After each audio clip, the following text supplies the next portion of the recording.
ನಮಸ್ಕಾರ ವೀಕ್ಷಕರೇ, ಇದು IPL ಟೈಮ್. ನಾನು ಗುರುರಾಜ್ ದೇಸಾಯಿ. ಈ ಬಾರಿಯ IPL ಬಹಳಷ್ಟು ರೋಚಕತೆಯನ್ನು ಹೆಚ್ಚಿಸ್ತಾ ಇದೆ.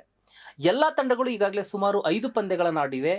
ಈ ವೇಳೆ ಅಂಕಪಟ್ಟಿಯಲ್ಲಿ ನಿತ್ಯ ಏರಿಳಿತ ಕಾಣ್ತಾ ಇರುವಂತದ್ದನ್ನ ನಾವು ನೋಡ್ತಾ ಇದ್ದೀವಿ. ಒಂದು ತಂಡ ಗೆದ್ದರೆ ಉಳಿದ ತಂಡಗಳಿಗೆ ಟೆನ್ಷನ್ ಆರಂಭ ಆಗ್ತಾ ಇದೆ.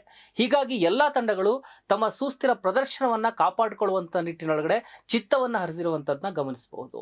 ಈ ಬಾರಿಯ ವಿಶೇಷ ಏನು ಅಂತ ಹೇಳಿದ್ರೆ, ಇಲ್ಲಿಯವರೆಗೆ ಟ್ರೋಫಿಯನ್ನ ಗೆಲ್ಲದೆ ಇರುವಂತಹ 3 ತಂಡಗಳು ಟಾಪ್ 3 ನಲ್ಲಿ ಇರುವಂತದ್ದು. ಡೆಲ್ಲಿ ಕ್ಯಾಪಿಟಲ್ ತಂಡ ಇಲ್ಲಿಯವರೆಗೆ 4 ಪಂದ್ಯಗಳನ್ನು ಆಡಿದ್ದು 2ನೇ ಸ್ಥಾನದಲ್ಲಿದೆ. ಡೆಲ್ಲಿ ಬಿಟ್ಟಿಯಲ್ಲಿ ಒಟ್ಟು 8 ಅಂಕಗಳಿದಾವೆ. ಅಷ್ಟೇ ಅಂಕಗಳನ್ನು ಹೊಂದಿರತಕ್ಕಂತಹ ಗುಜರಾತ್ ಟೈಟನ್ಸ್ ಅಂಕಪಟ್ಟಿಯಲ್ಲಿ ಮೊದಲನೇ ಸ್ಥಾನದಲ್ಲಿದೆ. ಯಾಕಪ್ಪ ಮೊದಲನೇ ಸ್ಥಾನದಲ್ಲಿದೆ, ಅವ್ರಿಗೂ 8 ಅಂಕ ಇವ್ರಿಗೂ 8 ಅಂಕ ಅನ್ನುವಂಥ ಪ್ರಶ್ನೆ ನಮಗೆ ಕಣ್ಮುಂದೆ ಸಹಜ ಬರುತ್ತೆ. ಯಾಕೆ ಅಂತ ಹೇಳಿದ್ರೆ, ಇದಕ್ಕೆ ಕಾರಣವಾಗಿರುವಂತದ್ದು ರನ್ ರೇಟ್.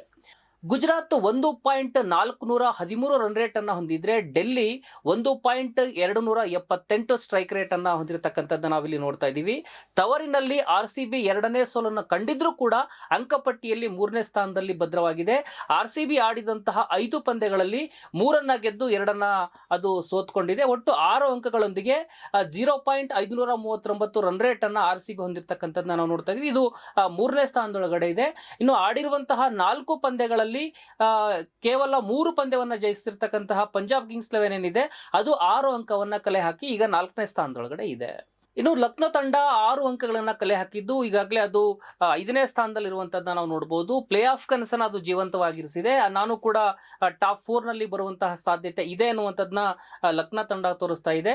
ಅದೇ ರೀತಿಯಲ್ಲಿ ಉಳಿದಿರತಕ್ಕಂಥ ತಂಡಗಳಾಗಿರುವಂತಹ KKR, ರಾಜಸ್ಥಾನ್ ತಂಡಗಳು ತಲಾ 2 ಪಂದ್ಯಗಳಲ್ಲಿ ಜಯವನ್ನ ಸಾಧಿಸಿ ಒಟ್ಟು ಅವರು 4 ಅಂಕಗಳನ್ನ ಪಡೆದುಕೊಂಡಿರ್ತಕ್ಕಂಥದ್ದನ್ನ ನಾವು ನೋಡಬಹುದು. ಅವರು ಕೂಡ ನಾವು ಪ್ಲೇ ಆಫ್ಗೆ ಹೋಗ್ತೇವೆ ಅನ್ನುವಂತಹ ರೇಸ್ನೊಳಗಡೆ ಇದ್ದಾರೆ. ಆದ್ರೆ ಇವರು ಪ್ಲೇ ಆಫ್ಗೆ ಹೋಗ್ಬೇಕು ಅಂತ ಹೇಳಿದ್ರೆ ಮುಂದೆ ಇರುವಂತಹ 9 ಪಂದ್ಯಗಳಿದಾವೆ. ಈ 9 ಪಂದ್ಯಗಳಲ್ಲಿ ಕನಿಷ್ಠ 7 ಪಂದ್ಯಗಳಲ್ಲಿ ಅವರು ಜಯವನ್ನ ದಾಖಲಿಸುವಂತದ್ದು ಅನಿವಾರ್ಯ ಆಗಿದೆ. ಹಾಗೇನಾದ್ರೂ ಆದ್ರೆ ಮಾತ್ರ ಅವರು ಪ್ಲೇ ಆಫ್ ಹೋಗ್ಲಿಕ್ಕೆ ಸಾಧ್ಯ ಇದೆ. ಅದಷ್ಟು ಸುಲಭ ಇದೆಯಾ? ಅಕಸ್ಮಾತ್ ಅವರು 7 ಪಂದ್ಯವನ್ನು ಗೆದ್ರು ಕೂಡ ರನ್ ರೇಟ್ ಅನ್ನ ಹೆಚ್ಚಿಗೆ ಗಳಿಸಿ ಗೆದ್ರೆ ಮಾತ್ರ ಟಾಪ್ 4 ನಲ್ಲಿ ಬರಲಿಕ್ಕೆ ಸಾಧ್ಯ ಇದೆ. ಯಾಕಂತ ಹೇಳಿದ್ರೆ ಉಳಿದಿರತಕ್ಕಂತಹ ಎಲ್ಲಾ ತಂಡಗಳು ಕೂಡ ಅಷ್ಟೇ ರೀತಿಯಾಗಿರ್ತಕ್ಕಂತಹ ಪೈಪೋಟಿಯನ್ನ ಈ ಬಾರಿಯ IPL ನಲ್ಲಿ ನೀಡ್ತಾ ಇವೆ.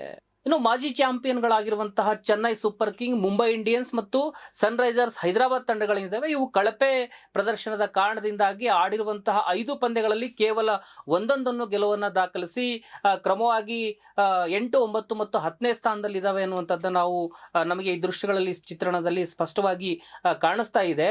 ಈ ತಂಡಗಳು ಪ್ಲೇ ಆಫ್ಗೆ ಬರಬೇಕು ಅಂತ ಹೇಳಿದ್ರೆ ಮುಂದೆ ಇರುವಂತಹ 9 ಪಂದ್ಯಗಳಲ್ಲಿ ಅವರು ಕಡ್ಡಾಯವಾಗಿ 7 ಪಂದ್ಯಗಳನ್ನ ಗೆಲ್ಲೇಬೇಕು. ಮತ್ತೆ ದೊಡ್ಡ ಮೊತ್ತದ ರನ್ ರೇಟ್ ಅನ್ನ ಇಟ್ಕೊಂಡು ಗೆದ್ರೆ ಮಾತ್ರ ಇವರು ಪ್ಲೇ ಆಫ್ ಬರ್ಲಿಕ್ಕೆ ಸಾಧ್ಯ ಇದೆ. ಇಲ್ಲದೆ ಹೋದ್ರೆ ಇವರು ಇದೇ ಸ್ಥಾನದಲ್ಲಿ ಇರ್ತಾರೆ ಅನ್ನುವಂಥದ್ದು ಎಲ್ಲ ಲೆಕ್ಕಾಚಾರಗಳು ನೋಡಿದ್ರೆ ಗೊತ್ತಾಗ್ತಾ ಇದೆ. ನಿನ್ನೆ ನಡೆದ ರಾಯಲ್ ಚಾಲೆಂಜರ್ಸ್ ಬೆಂಗಳೂರು ಮತ್ತು ಡೆಲ್ಲಿ ಕ್ಯಾಪಿಟಲ್ಸ್ ಪಂದ್ಯದಲ್ಲಿ ಬ್ಯಾಟಿಂಗ್ ಮತ್ತು ಬೌಲಿಂಗ್ ವಿಭಾಗದಲ್ಲಿ ಉತ್ತಮ ಪ್ರದರ್ಶನವನ್ನು ನೀಡಿದಂತಹ ಡೆಲ್ಲಿ ತಂಡ ಗೆಲುವನ್ನ ಸಾಧಿಸಿದೆ. KL ರಾಹುಲ್ ಅವರ ಸಿಡಿಲಬ್ಬರದ ಬ್ಯಾಟಿಂಗ್ ಮುಂದೆ RCBಯ ಬೌಲರ್ಗಳು ಮಂಕಾಗಿ ಕಾಣಿಸಿದ್ರು. ಪಂದ್ಯವನ್ನ ಗೆದ್ದ ಬಳಿಕ ಇದು ನನ್ನೂರು, ನಾನು ಆಡಿ ಬೆಳೆದಂತಹ ಪಿಚ್ ಎನ್ನುವಂತಹ ಅರ್ಥದೊಳಗಡೆ KL ರಾಹುಲ್ ಅವರು ಸಂದೇಶವನ್ನ ನೀಡಿದರು.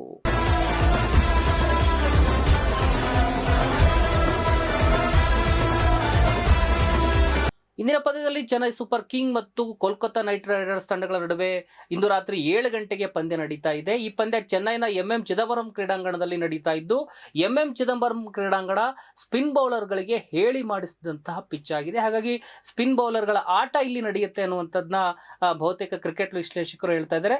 ಈ ಪಿಚ್ನೊಳಗಡೆ 160 ರನ್ ಅನ್ನ ಗಳಿಸೋದಕ್ಕೆ ಕಷ್ಟ ಇದೆ. ಇನ್ನು 160 ರನ್ ಅನ್ನ ಗಳಿಸಿ ಚೇಜಿಂಗ್ ಮಾಡೋದಕ್ಕೂ ಕೂಡ ಕಷ್ಟ ಇದೆ ಅನ್ನುವಂಥದ್ದನ್ನ ಹೇಳ್ತಾ ಇದ್ದಾರೆ.